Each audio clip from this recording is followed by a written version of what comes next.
You're listening to All Things Sports with Mike Davis.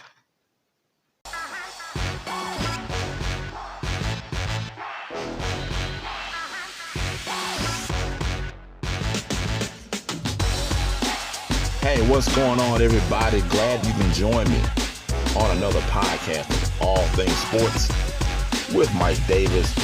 I thank you for including my podcast into your day or night. Whenever you decide to listen, it's fine with me. If you're listening on Spotify, do yourself a favor, follow the podcast. If you're on the YouTube side of things, subscribe, comment, like, all that good stuff. Go to the social media links in the description box to get in contact with the show for comments or suggestions. I won't take up much more of your time. Let's get into it. Got a great show for you guys today. But before we get into it, I wanted to talk about the movie Mortal Kombat. Has anybody that's listening to the podcast seen the movie Mortal Kombat? I've been seeing mixed reviews about it. And I kind of listen to what one of my brothers, they tell me, with what's going on and whatever. And, one of my brothers told me that the movie was pretty good and you should go see it. Now, I've seen online where a lot of people are saying, no, don't go see it. But then I do look at Rotten Tomato reviews because I determine a lot of the movies I'm going to see from Rotten Tomatoes, because if Rotten Tomatoes gives a movie a bad rating, but the audience gives it a great rating, then I go watch that movie. I don't watch anything Rotten Tomatoes recommend. It's always the audience is what I go with. So, and that's what's going on with Mortal Kombat. Rotten Tomatoes has rated it a bad movie, but the audience is saying that it's a good movie. It's a mixed bag, so I guess I'm just going to have to just suck it up and go see it pretty soon, fairly soon, and see what it's about. I saw a meme that said, if you didn't play the game growing up, then you can't complain about the movie. And I'm going to agree with that, even though I haven't seen the movie. I see everyone talking about the storyline. Look, the storyline sucked on the first Mortal Kombat movie. I don't see what's any difference today, Granted, I haven't seen the new one. I guess I have to see the new one to understand it, but I'm going to check it out. Give me a day or two. I'm going to catch a matinee. That's how I like to watch my movies. I like to watch my movies, like during the week, like after work. Like in the evening times, or either a matinee. If I go on Saturdays, I want to do a matinee. If I go like on a Thursday, I rather go, in the evening. No one's there. That's how I like to watch my movies. All right, but enough about that. Hey guys, let's get into the real reason why we're here. We're here to talk about one Mr. Gary Sheffield, who came out and said he does not watch baseball anymore. He can't. Now, Sheffield claims that he can no longer watch Major League Baseball games with the current style of play. The 22-year-old veteran made a recent appearance on the Tiki, and I can't pronounce this guy's last name. I know I'm going to butcher it and mess it up, so I apologize. I've heard this show, but I've never known how to pronounce this guy's name. Tiki and Tierney show. He made an appearance on CBS Sports Radio, stating that he doesn't watch Major League Baseball games anymore because of things such as the prominence of strikeouts and the shifts. Now, Sheffield also said, I was kind of forced to watch baseball because I was working with CBS. I'll tell you the secret now. I never watch the games during the season. It's not something that I can watch based on what I'm seeing because I'll be a complainer. This is the first time I've ever said that out loud, but I'm just truly disappointed with what I watch. And, he went on to also talk about analytics, played a part of that also.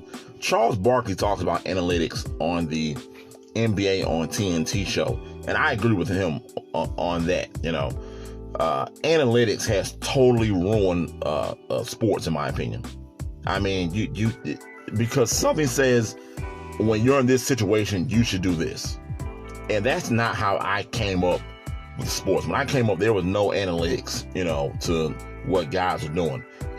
If you're doing this X, Y, and Z, then you're going to do it this way, but because analytics are telling you, well, this guy does better on a Thursday night against right-handed pitchers who have a better slider than a curveball, and they pitch in humid weather like Miami. You should play this guy. What? I mean, that's where we're at now with analytics, and I can't stand it. And it goes into basketball too. Like I said, Charles Barkley talks about it, how he can't stand analytics on the NBA on TNT show, and I totally agree with him. Now, for those of you who don't know who Gary Sheffield is, here are some stats. You're probably under 30 years old if you don't know who Gary Sheffield is. All right, boys and girls, Sheffield was a 9-time All-Star, 97 World Series champ with the Florida Marlins. They beat my Braves that year. Who was the umpire that unfortunately died? He was a part of the umps that went on strike, but I believe he didn't get his job back. I think it was Eric Gregg. I think that's his name. A very overweight guy, and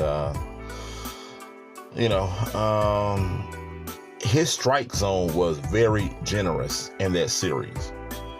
I mean, very generous. There was a game where Livan Hernandez pitched a heck of a game in that series. It was a complete game. And, I mean, the strike zone was as wide as my car. That's all I'm saying. But all right, well, let me finish with Sheffield's stats. Sheffield had a career batting average of .293, hit over 500 homers with 509, 1,679 RBIs.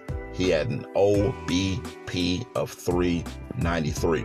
I also got to say, shout out to Gary Sheffield. I'm going to put the picture up now. This is my own personal cigar out of my humidor. I didn't know that Gary Sheffield, and as you see in the picture, you'll see Ray Lewis as well with his own cigar. I didn't know those two guys had a cigar. Rocky Patel celebrated their careers with cigars, and I had to get them, especially Gary Sheffield, being that he played for my team, the Atlanta Braves, at one time. I haven't smoked it because I'm waiting to get another cigar. I only have one of each. I only have one Sheffield and one Ray Lewis. I'm going to buy 2 more. I'm going to find the time when I can relax, sit back, have either a cup of whiskey or a cup of tequila, and I'm going to puff away at my cigar. I might have a cigar today. Sounds pretty good. But yeah, shout out to those guys. I'm not really big on the Rocky Patels, but I'm going to try out the Sheffield cigar when I get another one. I'm not going to smoke that one that's in my humidor right now. All right, so back to Gary Sheffield and his career and what's going on, why he can't watch Major League Baseball. So I want you to listen to this stat about Sheffield, and I believe I've mentioned this before on a previous podcast. Now, despite hitting more than 500 home runs throughout his 22-year career with 8 teams, get this, boys and girls, Sheffield never struck out more than 100 times in a single season once in his career. Let me say it again. I'm going to say it one more time. Sheffield never struck out more than 100 times in a single season once in his career. Just to give you a little background to see what you're comparing it to, Aaron Judge struck out 208 times in 2017. He struck out over 100 times, 3 times already in his short career. Aaron Judge, that's a guy that we look at as a power hitter in baseball, a guy that's going to produce home runs and produce a lot of runs.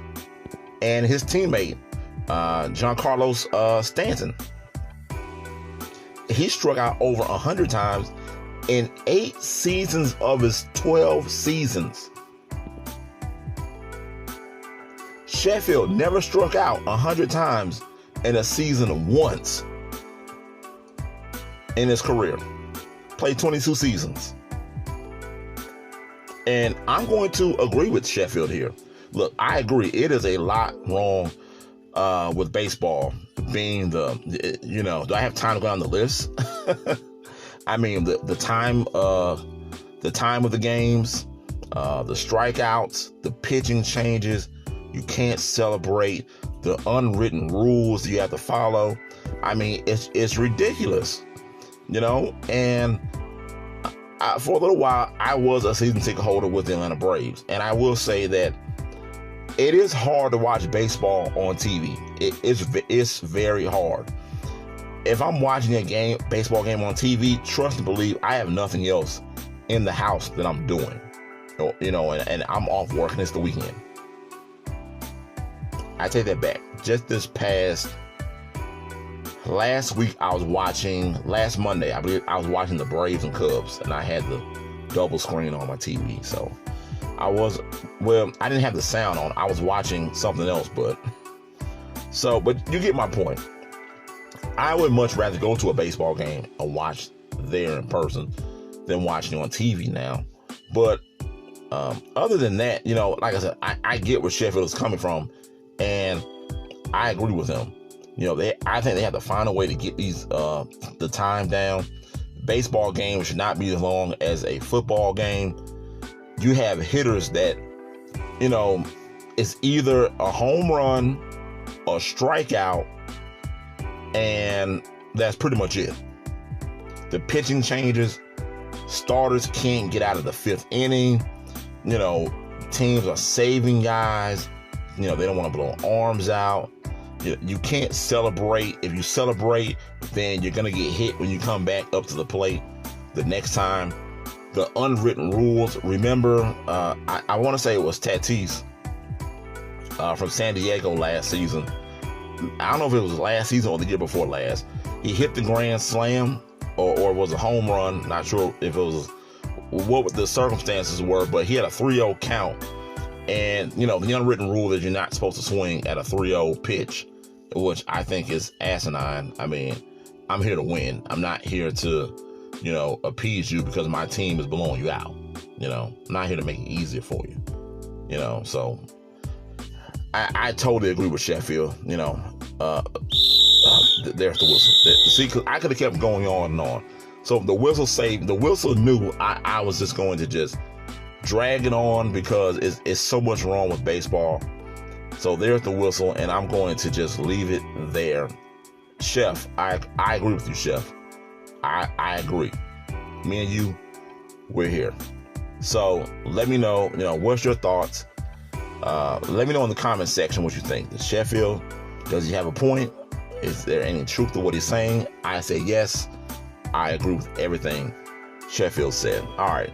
Moving on. This day in sports history, May 3rd, 1980. On this day, Giants first baseman Willie McCovey hits his 521st and final home run of his career.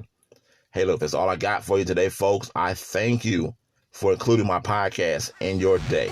If you're listening on Spotify, follow the podcast. If you're on the YouTube side of things, subscribe, comment, like, hit the bell, all that good stuff. Share with your friends. Go to the social media links and the description box to get in contact with the show for comments or suggestions. You've been listening to All Things Sports with Mike Davis.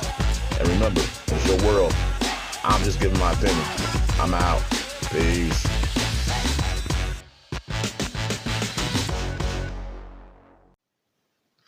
You're listening to All Things Sports with Mike Davis.